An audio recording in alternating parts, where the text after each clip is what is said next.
Is Medicare capitalism, socialism, communism, or all of the above?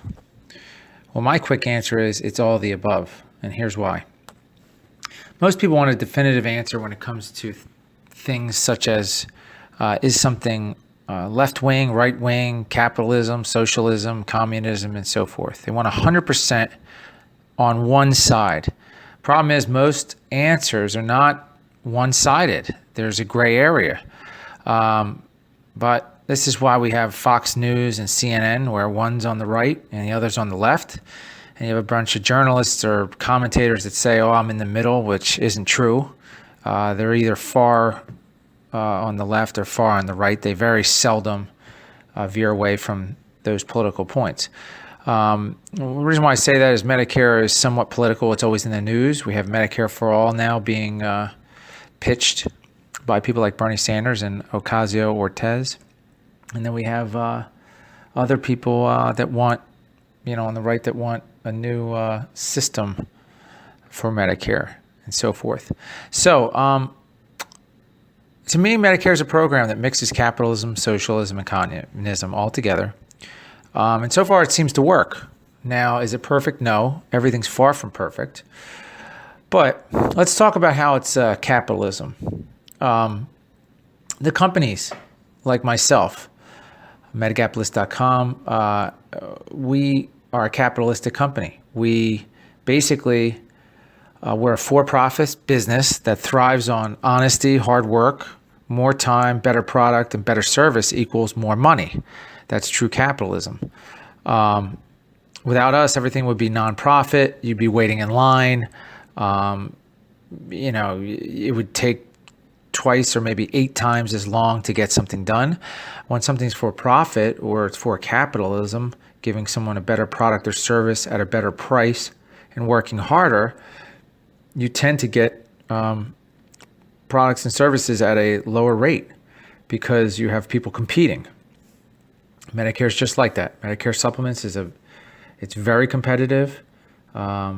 People want to, make as much money as possible, and they want to help seniors. That's what I get to do. I get to help seniors and make money off of it. The only way you do this is by helping more seniors. The more seniors you help, the more honest you are, the harder you work, more time you put in, and better service that you give, the more money you make. That's true capitalism. Now let's go to how it's also socialism or socialistic. It's an insurance product for seniors age 65 and above who worked and paid taxes into a system. It's also for certain disabled people who are under 65, but the majority are seniors. It's somewhat socialistic because people pay different prices based on their income and social status. They try to spread the benefits out within the public. Wealthier people pay more for Medicare Part B and Part D, the drugs, the drug plans, not the drugs itself, but the plans, they pay into Medicare's Part D system at a higher rate, the more money you have.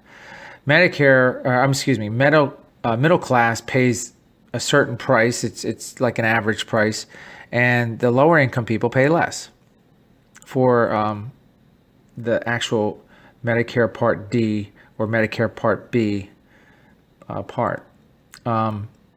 It's a spread the wealth kind of system, but the only people who complain are usually the people making more money because they're paying into they're paying more into the system to better the whole. Is socialism fair? I mean, that's for you to decide. It is what it is. Without that, we wouldn't be able to cover everyone who goes into Medicare. It wouldn't happen.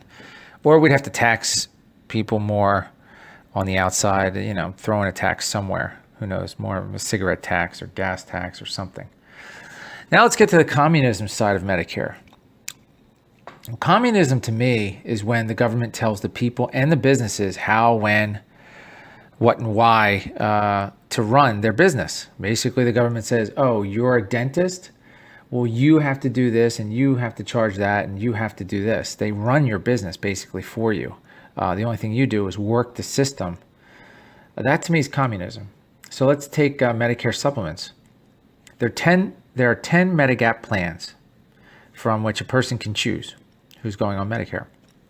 The government made up the plans, and they allow private companies such as Humana, Aetna, United Healthcare, Blue Cross to sell them. Blue Cross, Humana, and Aetna, they don't make up Medigap plans. They all have the same exact 10 plans, and they're allowed to sell them to the public. They can't deviate from what those plans are. That's for Medigap, not Medicare Advantage plans. Those are totally different. But Medigap plans are kind of like a communism type plan. Government makes them, says you have to do this, you have to do that. They regulate them, all that different stuff.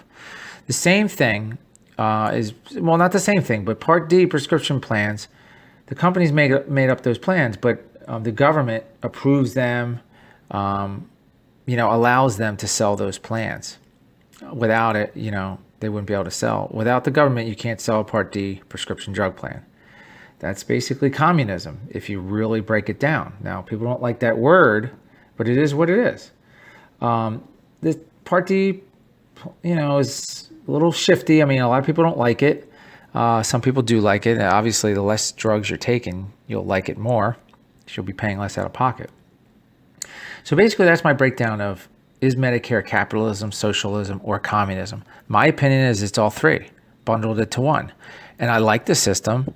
There's some flaws. I don't think it's going to last forever. They say it's going to be insolvent by 2030. I wouldn't be surprised because it's such a big system. But do you agree with me? Make a comment. Everybody has their opinions, and I have mine. Make a comment. Thank you.